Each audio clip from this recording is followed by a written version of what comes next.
गर्मियों का टाइम था और उत्तर प्रदेश के एक शहर में आधी रात का टाइम था। आधी रात में एक आदमी बोलता है, नीचे बहुत गर्मी लग रही है मुझे, आज मैं ऊपर छत पे जाके सोऊंगा। छत पे ठंडी ठंडी हवा चल रही है और वो छत पर चारपाई बिछाकर सो जाता है। ठंडी हवा होने की वजह से उसे आँख भी लग जाती है और थोड़ी देर तक वो सोया रहता है। तभी आसमान में एक अजीब सा पंछी दिखाई देता है। ना वो पंछी होता है ना वो कुछ और, वो किसी एलियन की तरह दिख रहा होता है। तभी उसकी आँख खुल जाती है और वो अपने ऊपर देखता है कि एक एलियन जैसा उसके ऊपर उड़ रहा है और उसका चेहरा बहुत ही खूंखार और डरावना होता है, जिसे देखकर वो एकदम चौंक जाता है और वो अपनी चारपाई से खड़ा हो जाता है। तभी वो एलियन भी उसके पास आकर खड़ा हो जाता है और उसके मुंह पे अपना हमला कर देता है। उसके पतले पतले हाथ होते हैं पर उसकी पकड़ बहुत मजबूत होती है। वो अपने पूरे पंजे उसके चेहरे पे गड़ा देता है। उसके नाखून तलवार से भी तेज होते हैं और उसकी चीख सुनकर उसके पड़ोसी वहाँ से उठ जाते हैं और वो लोग उसकी छत पर आने लगते हैं। तभी पड़ोसी उसके छत पर आकर देखते हैं कि उस आदमी का पूरा चेहरा खून से भरा हुआ है और उसकी बीवी वहाँ पर चीख के बेहोश हो जाती है और उसके चेहरे से खून बह रहा होता है। वो लोग हैरान होते हैं और उसके होश में आने का इंतज़ार करने लगते हैं। तभी वो फिर होश में आता है पर वो कुछ बताने लायक नहीं होता। इस हादसा के बाद 4 दिन के बाद ऐसा कोई हादसा नहीं होता और फिर एक छत पर 2 कपल मिलने के लिए आते हैं और वो एक दूसरे से बातचीत कर रहे होते हैं। तभी उसमें से एक लड़का उस लड़की को रिंग निकाल कर दिखाता है और उसके हाथ में पहना देता है। वो लोग काफ़ी खुश हो रहे होते हैं और चारपाई पर लेट जाते हैं। दोनों बात कर रहे होते हैं तभी उनके सामने से एक आकृति पार होती है। उन लोगों को कुछ समझ नहीं आता कि वो क्या चीज़ थी और तभी वो लोग देखते हैं वो किसी एलियन की तरह दिख रहा होता है और उनके सामने नीचे आकर खड़ा हो जाता है और वो एलियन उस लड़की को पंजा मार देता है और वो वहीं पर बेहोश हो जाती है। तभी वो एलियन खूंखार नज़रों से उस लड़के को देख रहा होता है और उसे खा जाने वाली नज़रों से देखता है और फिर उस पर हमला कर देता है। वो उसका चेहरा भी नोच खाता है। उसके बाद अगली सुबह पुलिस और गांव वाले आ जाते हैं। वो लोग देख रहे होते हैं कि इसका इस तरह हालत किसने किया है। तभी वो लड़की होश में आती है और पुलिस वाले को बताती है कि वो ना तो इंसान था और ना कोई जानवर। उसके पतले पतले किसी छिपकली की तरह पैर थे और उसके पंख भी थे जिससे वो उड़कर हमारी छत पे आया था। वो किसी एलियन की तरह दिख रहा था। उसका चेहरा बहुत खौफनाक था। फिर यह हादसा हर बार होने लगता है और न्यूज़ पे खबर आना शुरू हो जाती है। हर दिन किसी न किसी का मुंह नोचने लगा था वो जानवर।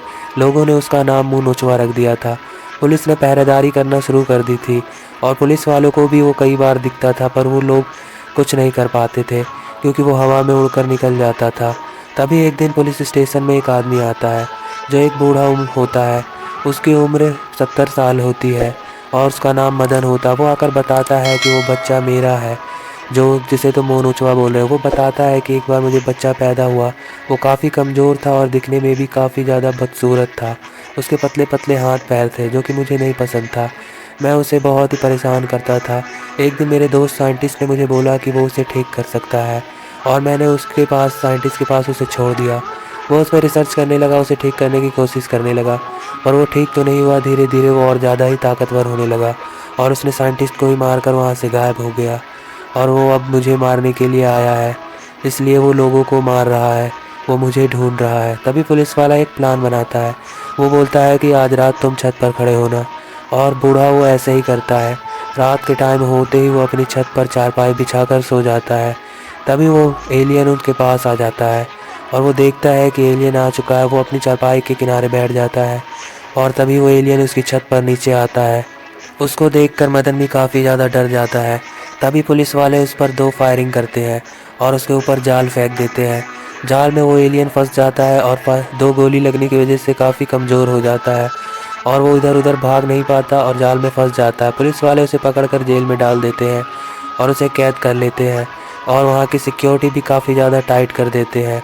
तभी एक दिन हवलदार बोलता है, उसे देख कर आता है और आकर बोलता है इंस्पेक्टर से कि साहब, हम लोग उसे खाने के लिए भी नहीं दे रहे हैं, फिर भी वो मर ही नहीं रहा। कई दिनों से हमने उसे खाना भी नहीं दिया है पर वो वैसे का वैसे ही खड़ा है, मरता ही नहीं। पता नहीं कौन सा जानवर है, क्या खाता है क्या पीता है। फिर एक दिन उसे इंस्पेक्टर देखने के लिए जाता है और वो देखता है कि जेल की 3 रडे को वो निकाल कर फेंक चुका है और वहाँ से फरार हो चुका है। छत तोड़कर वो उड़ चुका है, वो इतना ताकतवर होता है। तभी शहर में अलर्ट जारी कर दिया जाता है और वो मदन बोलता है कि लगता है मुझे अपनी जान देनी ही पड़ेगी। वो मुझे बिना मारे शांत नहीं होगा और वो किसी को बिना बताए छत पर जाकर खड़ा हो जाता है। उसके सामने तुरंत वो एलियन आके खड़ा हो जाता है और उसे गुस्से भरी नज़रों से देख रहा होता है। वो बोलता है, बेटा मैं तुम्हारा गुनहगार हूँ, मुझे तुम मारो, लोगों को क्यों परेशान करते हो। तभी वो उसके चेहरे पर हमला कर देता है और उसके चेहरे को नोचना शुरू कर देता है। ये बूढ़ा आदमी भी जब वो एलियन बच्चा था तो उसके चेहरे को नोचता था, इसलिए वो इस गुस्से में लोगों के चेहरे नोचता है और वो उसे नोच कर मार देता है। फिर उसके बाद वो एलियन वहाँ से चला जाता है। कई दिन हो जाते हैं पर वो एलियन किसी को नज़र नहीं आता। एक दिन फिर वो किसी को नज़र आया भी तो उसने किसी को कुछ नहीं किया। दोस्तों प्लीज़ हमारे चैनल को सब्सक्राइब कर दें और वीडियो को पूरा देखें और वीडियो को लाइक ज़रूर करें। Thank you. एक गांव था और उस गांव में 3 रास्ता था। उसके 3 रास्ते जाते थे एक रोड में। लोग कहते थे उस रास्ते पे चुड़ैल रहती है।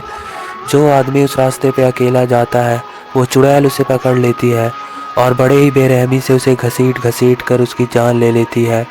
ये अफवाह पूरे गांव में फैली हुई थी। उस गांव में सोनू नाम का लड़का शहर से रहने के लिए आता अपने दादाजी के यहाँ। कुछ दिन वो अपने दादाजी के यहाँ रहने वाला होता है।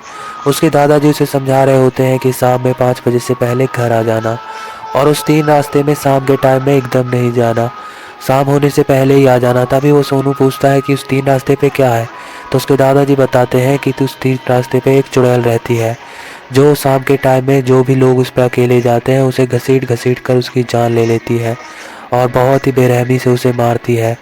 सोनू को उस बात पर यकीन तो नहीं होता पर उसके दादाजी उसे समझा रहे होते हैं तो वो मान लेता है। उसे लगता है कि दादाजी ऐसे ही तो नहीं बोल रहे होंगे, कुछ बात तो होगी। फिर वो सुबह घूमने के लिए जाता है और दिन के टाइम उस 3 रास्ते पे भी जाता है। उसे वहाँ पर अजीब सा भी लगता है पर वो शाम होने से पहले हर दिन घर वापस चला जाया करता था और उसके दादाजी उसके बहुत खुश होते थे। तभी उसके दादाजी बोलते हैं कि कल तुम जा रहे हो ना बेटा, तुम्हारी बस 5 बजे है, टाइम से 5 बजे बस पकड़ लेना। अगर बस छूट जाए तो तुम जल्दी से घर वापस आ जाना, इधर उधर मत जाना। वो बात दादा की समझ जाता है और घर से निकल जाता है। घर से निकलने के बाद उसका पैर एक रास्ते के गड्ढे में पड़ जाता है और उसे गड्ढे से पैर बाहर निकालते हुए काफ़ी टाइम हो जाता है और फिर वो जल्दी से भागते भागते उस बस स्टैंड के पास पहुंचता है जो कि 3 रास्ते के पास ही होता है। वहाँ एक खड़ी लड़की से पूछता है कि वो बस आ गई क्या, तो वो लड़की बोलती है कि नहीं अभी बस नहीं आई है, बस शायद आज लेट है। तभी सोनू बहुत खुश होता है। वो बोलता है अच्छा है लेट है, मेरी बस तो बच गई वरना छूट जाती। और वो वहीं खड़ी लड़की से बात करने लगता है। वो लड़की बोलती है तुम इस गांव में लगता है नए हो, कभी मैंने तुम्हें इस गांव में देखा नहीं है, तुम यहाँ के नहीं हो ना। तभी वो बोलता है सोनू कि हाँ मैं यहाँ अपने दादाजी के यहाँ आया हूँ। और तभी वो लड़की उस चुड़ैल के बारे में बताती है। वो बोलती है यहाँ जो चुड़ैल रहती है वो पहले यहाँ से आना जाना करती थी, लोगों के घर वो काम करती थी। एक दिन वो लौट कर आ रही होती है तो उसके पीछे कुछ गंडे लग जाते हैं और वो उसके साथ बहुत ही दुष्कर्म करते हैं और उसका रेप कर देते हैं और इस बात से वो बहुत गुस्सा होती है, उसे अच्छा नहीं लगता और वो पहाड़ से कूद कर जान दे देती है। इसलिए अब वो लोगों से जो भी लोग इस शाम के टाइम में इस रास्ते से अकेले जाते हैं वो उन लोगों को जान से मार देती है। तभी सोनू बोलता है कि तो वो दूसरे लोगों को जान से क्यों मारती है, तो वो लड़की बताती है वो चाहती है कि यहाँ पर कोई अकेला ना जाए। और तभी वो कहता है यार चुड़ैल कौन है, फिर वो हाँ हाँ करके हंसते हुए चुड़ैल बन जाती है और वो बोलती है कि मैं ही हूँ वो चुड़ैल। तभी सोनू वहाँ से भागने लगता है और वो चुड़ैल भी उसका पीछा करना शुरू कर देती है। सोनू बहुत तेज़ से भागते भागते अपने दादाजी के घर के पास पहुँच जाता है और ज़ोर ज़ोर से गेट को पटकने लगता है। उसके दादाजी सोनू का आवाज़ सुन के जल्दी से गेट खोलते हैं। सोनू अभी बता ही रहा होता है उस चुड़ैल के बारे में कि वो चुड़ैल पीछे से आ जाती है और सोनू उसे को घसीटते हुए लेकर जाने लगती है। उसके दादाजी ये देख कर बोलते हैं चुड़ैल से कि ये चुड़ैल मेरे पोते को छोड़ दे, मैं तेरे रास्ते पे मंदिर बनाऊंगा और वहाँ पर बैठकर भजन भी करूँगा, वो रास्ता कभी खाली नहीं रहेगा। चुड़ैल ये बात सुनती है और उस वक्त बोलती है कि तुम सच में ऐसा करोगे, तो वो बोलता है हाँ मैं सच में करूँगा और वो चुड़ैल उसके पोते को छोड़ देती है। अगले दिन वो आदमी वहाँ पर एक मूर्ति रख कर भजन करना शुरू कर देता है और फिर वो चुड़ैल उसके पास आती है और वो चुड़ैल देखती है कि वो आदमी वहाँ पर सच में मूर्ति रख कर भजन कर रहा होता है, तो उसे देखकर वो चुड़ैल वहाँ से चली जाती है। धीरे धीरे वहाँ पर लोग भी आने लगते हैं और वो भी वहाँ पर पूजा करने लगते हैं। वहाँ धीरे धीरे भीड़ भाड़ बढ़ने लगती है और वो भीड़ भाड़ वाला इलाका हो जाता है। अब वो इलाका सुनसान नहीं रहता और फिर धीरे धीरे लोग वहाँ पर उसे बड़ी मंदिर बना देते हैं। वो आदमी अब 70 साल का हो गया है पर उस चुड़ैल के नाम से वो अभी भी खौफ में आ जाता है। दोस्तों हमारे चैनल को प्लीज़ सब्सक्राइब कर दें और वीडियो को ज़रूर से ज़रूर लाइक करें। Thank you.